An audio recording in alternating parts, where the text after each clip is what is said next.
Halo semuanya, selamat datang di Numonster ID. Hari ini gue mau nge-recap sebuah film live action yang berjudul Assassination Classroom. Film ini sendiri menceritakan tentang kedatangan alien yang sangat kuat, yang berniat menghancurkan bumi. Namun meskipun bumi udah mau hancur nih, untungnya ada sebuah cara yang bisa dilakukan supaya mencegah makhluk tersebut menghancurkan bumi, yaitu dengan mempergunakan murid-murid di suatu sekolah untuk membunuhnya. Loh, kok bisa anak SMA disuruh mengalahkan alien? Penasaran kan? Kalau gitu langsung aja kita ke alur ceritanya.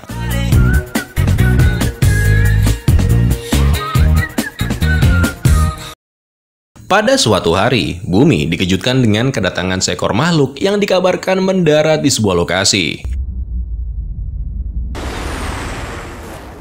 Satu tim pasukan darat kemudian dikirimkan ke tempat kejadian. Nah, begitu sampai, para pasukan langsung menyerbu ke tempat persembunyian makhluk itu. Namun naas, yang terjadi justru sebaliknya, di mana makhluk misterius itu malah menyerang para pasukan dan membunuh mereka semua.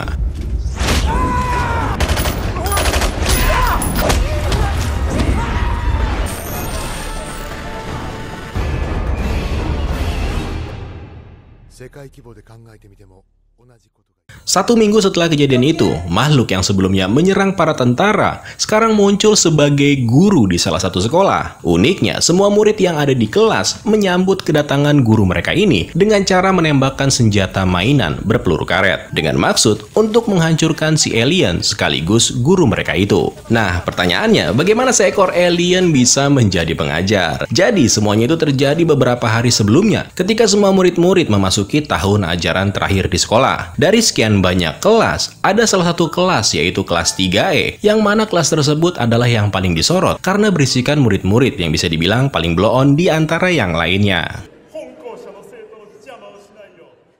Selain kelas 3E, kelas yang lain termasuk kelas A adalah kelas elit yang menurut sang kepala sekolah, kelas tersebut pastinya memiliki masa depan yang lebih cerah. Nah, bagi siapapun yang masuk ke dalam kelas 3E, mereka akan dikirim untuk belajar di sebuah bangunan yang udah nggak layak pakai. Dengan alasan supaya murid-murid dari kelas 3E ini nggak akan mengganggu perkembangan dari siswa di kelas lain. Parah banget ya, kenapa nggak sekalian aja dikirim ke suzuran? Nah, suatu ketika pada saat murid-murid kelas 3E akan memulai pelajaran, mereka tiba-tiba dikejutkan dengan kemunculan sosok guru baru yang akan menjadi pengajar bagi mereka. Yang mana sosok tersebut merupakan alien yang dikabarkan telah menghancurkan 70% bagian dari bulan. Nah, bumi adalah target berikutnya, di mana si alien ini akan melakukannya tahun depan, atau tepatnya di hari kelulusan mereka. Karasuma, seorang anggota dari Kementerian Pertahanan, juga ada di sini, lalu mencoba menjelaskannya. Yang intinya beliau ini mengatakan, kalau semua murid yang ada di kelas 3E diperintahkan untuk membunuh makhluk tersebut sebelum hari kelulusan mereka tiba. Dan jika mereka sampai gagal, maka konsekuensinya adalah planet ini akan dihancurkan. Namun masalahnya nih, untuk membunuh si alien kuning ini nggak gampang, karena dia mempunyai kecepatan yang sangat luar biasa. Bahkan menurut Karasuma, pergerakan makhluk ini tuh bisa mencapai kecepatan Mach 20. Jadi, pihak pemerintah dan makhluk ini udah membuat semacam perjanjian, yang mana si alien nggak keberatan nih jika sampai terbunuh, asalkan dia bisa menjadi guru di kelas 3E. Karasuma lalu memperkenalkan senjata-senjata yang dikembangkan oleh Kementerian Pertahanan, yang nantinya bisa digunakan oleh murid-murid untuk membunuh si alien. Senjata-senjata itu terbuat dari bahan khusus yang nggak berbahaya bagi manusia. Namun jika si alien terkena, bisa menimbulkan efek yang mematikan.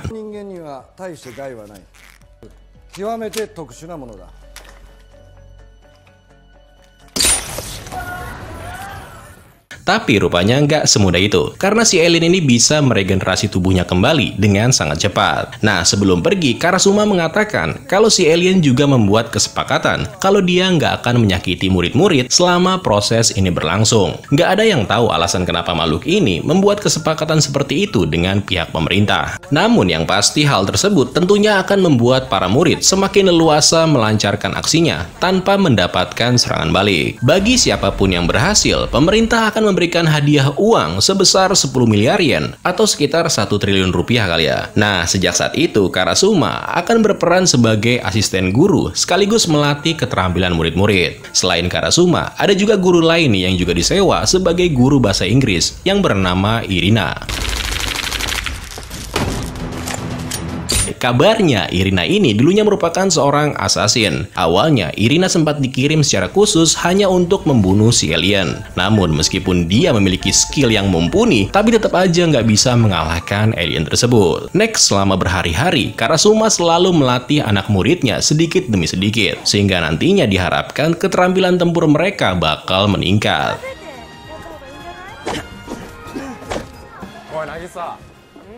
Nagisa, salah seorang murid dari kelas 3E, diperintahkan untuk mempelajari kelemahan guru mereka, yaitu si alien gurita kuning. Selama proses penyelidikan, Nagisa mendapati bahwa guru mereka rupanya bisa berganti warna tergantung moodnya.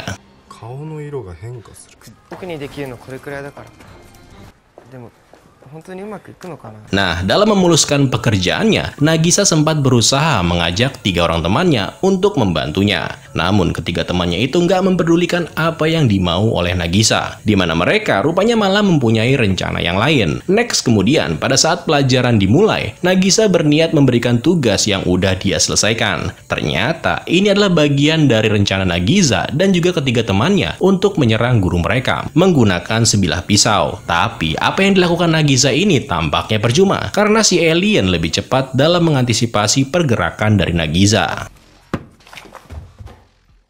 Namun gak berapa lama kemudian, Nagisa lalu dengan cepat memeluk sang guru. Merasa ada sesuatu yang gak beres nih, si guru lalu bertanya kepada Nagisa. Tapi belum sempat dijawab, tiba-tiba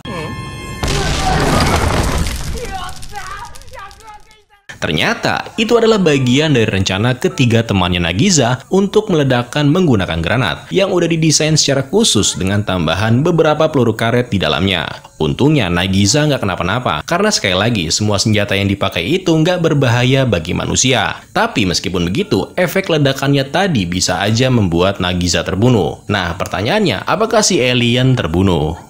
Ternyata enggak cuy. Rupanya dia masih hidup dan nggak terluka sedikit pun. Di sini si alien menjadi marah. Alasannya karena dia merasa kesal dengan apa yang udah dilakukan ketiga orang itu tanpa memperdulikan Nagisa, yang bisa aja akibat dari ledakan tadi malah membunuh si Nagisa. Dari sana makhluk tersebut lalu mengancam akan melukai dan bahkan membunuh orang-orang yang mereka sayangi sebagai penggantinya. Jadi maunya si alien itu fair cuy, jangan ngorbanin orang lain, gitulah ibaratnya. Nah, setelah selesai menceramahi murid-muridnya, si alien lalu meminta semuanya untuk kembali belajar. Di sini salah seorang murid yang bernama Kayano bertanya perihal nama dari si alien. Kayano sengaja bertanya seperti itu supaya mereka gampang gitu memanggilnya. Dan karena emang si alien ini nggak punya nama, Kayano lalu menyarankan yang lainnya supaya memanggilnya sebagai Koro Sensei.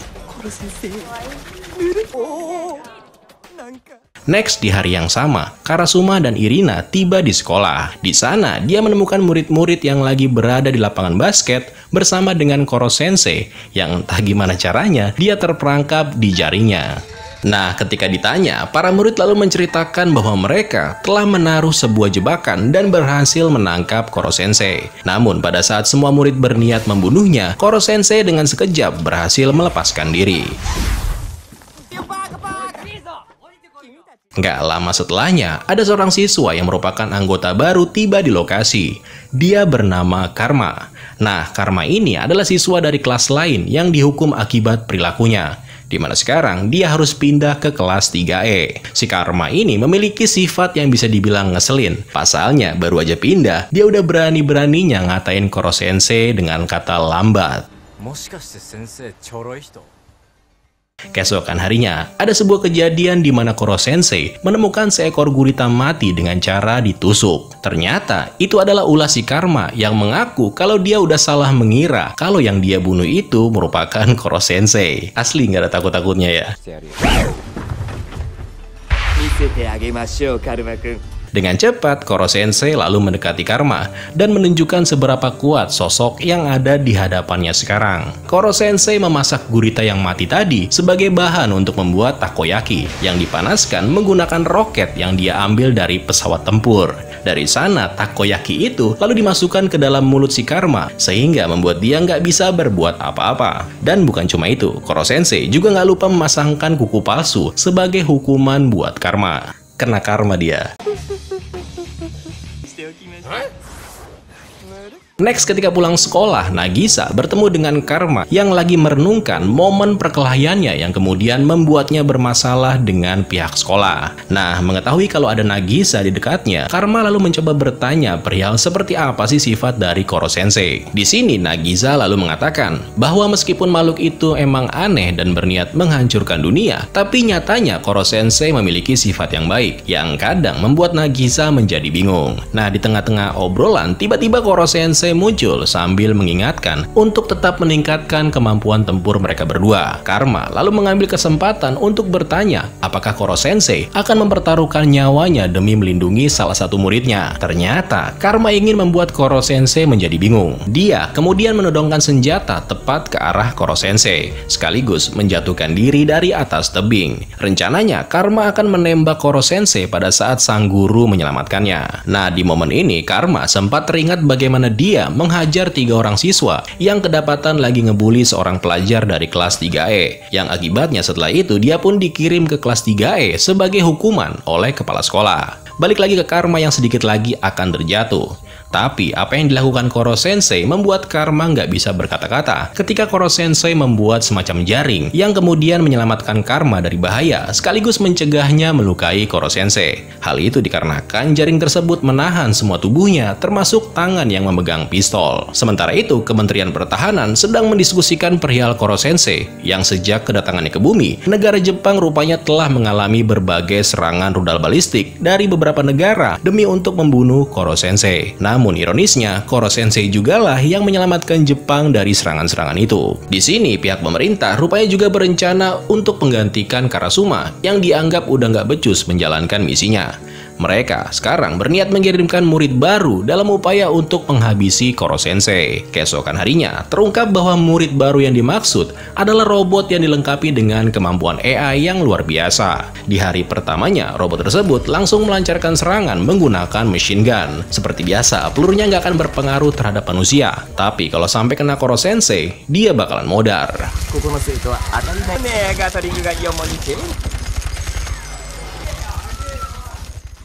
Meskipun serangan tersebut nggak bisa mengenai Koro Sensei, namun robot ini mempunyai kemampuan dalam hal mempelajari lawannya. Selama proses belajar, robot itu terus-terusan menyerang, sampai terkadang membuat semua murid kesal karena udah mengganggu proses belajar. Belum lagi sisa peluru yang pastinya harus dibersihkan oleh mereka semua. Nah, saking banyaknya serangan yang ditujukan kepada Koro Sensei, pada akhirnya si robot mengalami sedikit kemajuan, di mana dia kini mempunyai kesempatan untuk bisa menang sebesar 0,001%. Kecil banget angkanya. Tapi kalau si robot ini terus-terusan melakukannya sampai di hari kelulusan mereka, maka perkiraan angka kemenangan yang diperoleh juga meningkat, yaitu sekitar 90%. Namun meskipun begitu, rupanya bagi murid-murid ini angka itu nggak terlalu penting, karena yang penting bagi mereka sekarang adalah mereka bisa belajar dengan tenang tanpa adanya gangguan. Nah, akibatnya si robot pun kemudian dirantai demi mencegahnya menggunakan senjata. Next, pulang sekolah, Koro Sensei melepaskan ikatan robot itu. Di sini Koro Sensei rupanya bermaksud mengingatkan kalau apa yang baru aja dilakukan si robot merupakan sebuah kesalahan. Intinya tuh Koro Sensei cuma pengen ngasih tahu kalau sebagai murid baru harusnya si robot ini kenalan dulu, atau istilahnya bergaul lah dengan teman-teman barunya di sini. Bukannya langsung show off gitu dengan pengen nunjukin kemampuannya. Nah, karena si robot ini nggak ngerti gimana caranya bergaul, akhirnya Koro Sensei pun bersedia membantunya. Koro Sensei lalu memberikan setumpuk kertas yang berisi data-data tentang semua murid yang ada di kelas ini, yang nantinya dari sana si robot yang memiliki kemampuan luar biasa ini bisa mempelajari sekaligus menemukan bagaimana caranya bergaul dengan teman-temannya. Esok harinya di sekolah, semua murid-murid lalu dikejutkan dengan sebuah notifikasi yang berbunyi di handphone mereka masing-masing, yang memberitahukan kalau si robot rupanya telah membuat sebuah aplikasi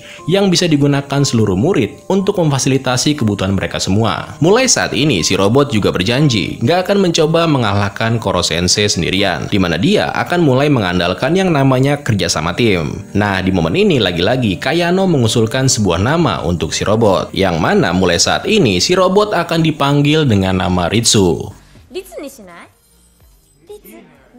Gak lama kemudian, semua murid yang ada di kelas termasuk Koro Sensei dikejutkan dengan kedatangan murid pindahan baru yang muncul dari atas loteng, yang kemudian disusul dengan seseorang berbaju putih. Mereka lalu memperkenalkan diri. Si jubah putih bernama Shiro, yang bertugas menjaga sosok anak baru yang bernama Hirobe, seorang assassin yang dilatih oleh pemerintah bersama dengan Ritsu. Nah, Hirobe ini mengaku kalau dirinya lebih kuat dari semua murid yang ada di sini. Kedatangannya ke sini adalah untuk menantang Koro Sensei yang dianggapnya sebagai lawan yang layak bagi dirinya. Hirobe bahkan dengan yakin mengatakan kalau dia bisa mengalahkan Koro Sensei dengan alasan kalau mereka berdua itu satu darah alias saudaraan.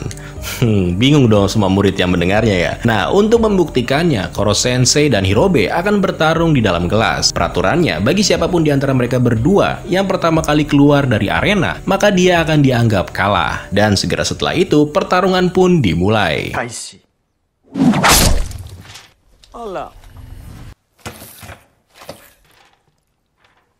Dalam serangan pertamanya, Hirobe berhasil memotong salah satu tentakel Koro Sensei. Tapi yang mengejutkan adalah ternyata Hirobe melakukannya menggunakan tentakel yang muncul dari kepalanya. Wah gila, ini baru lawan sepadan nih.